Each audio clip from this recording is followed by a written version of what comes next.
Today I'm going to have a look at an issue that I constantly run into with pads that are a bit too wide for their own good, especially in the low end. Um, you want everything kind of below 100, 150 to be mono, just to, on one hand, help with mono compatibility, and also with just making sure that you leave enough room for the kick and the snare. And low notes tend to take up a lot of space. And if they're not mono, our ears can't really focus on what's happening there in terms of stereo image. So what I thought I'd do today is just set up a basic synth patch that is super wide. So it sounds like this.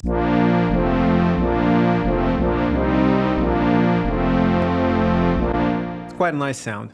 I made it in pigments. It's a simple sound, nothing too out of the ordinary happening. But the cool thing, and what you need to make sure that this trick happens properly, is you need the voxengometer just to show you exactly what's happening in terms of correlation with phase. So let me play the sample again so we can see where the phase issues happen.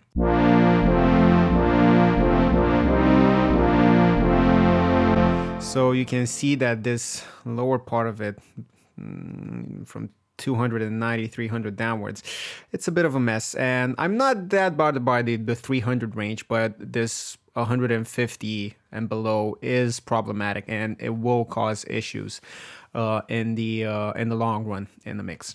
But the solution I found is in Acon Digital's Equalize 2 that has a pretty cool mid-side function. So whenever you select a band, you can then apply it either to the side channel, the mid, the stereo, or left and right. It's a pretty streamlined workflow. And to be honest, most digital EQs sound the same. It's all about the workflow. And with something like this, it's a pretty good workflow. So what I do usually is start off by just adding a low cut, just to make sure that all of the rumble is out, because this is at 40 hertz. It's unlikely you'll find something that will kind of play that back anyway, especially if it's on the phone. So it's a good idea to kind of take that out, and let's have a listen to what that frequency cut sounds like.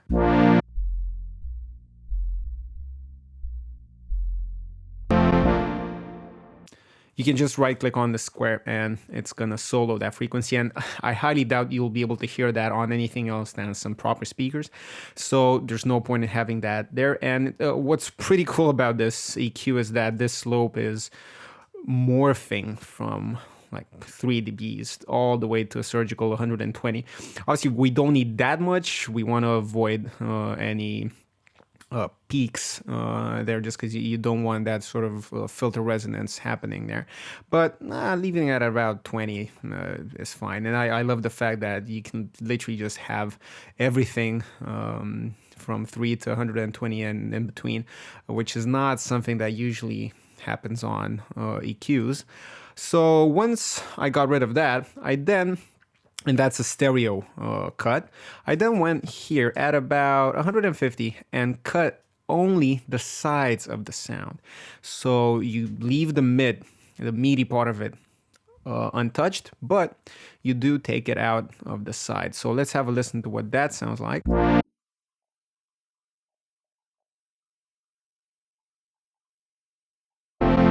And you can scroll down and up and kind of find the region where the bass starts being audible, and only the bass. So let's have a listen to that.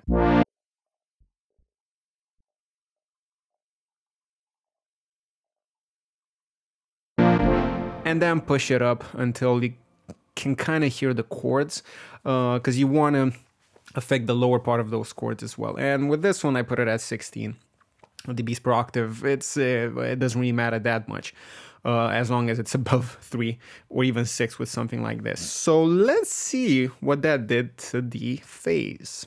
So this is before.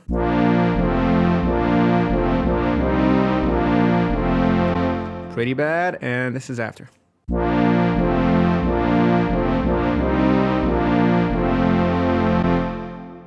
It does sound a bit different. You lose a bit of that low end rumble, but in a mix, it's gonna sound a lot better. You also lose a bit of gain by cutting that much, but that's fine. You can always bring the gain up. So this is a really simple way of cleaning up pads. Have them still be wide, but not have them disrupt the balance of the low end. That's something that the kick and the bass should be masters of. So that's it for this week. Next week, hopefully, as I said, back into it with the regular schedule and with me being back on your screens. So see you next time. Thanks a lot for watching the video until the end. I really do hope you got something out of it. And if you did enjoy it, if you did get any value out of it, please let me know in the comments below. And consider subscribing to the channel, share the video, like it, all that jazz. And I hope to see you next time. Thanks.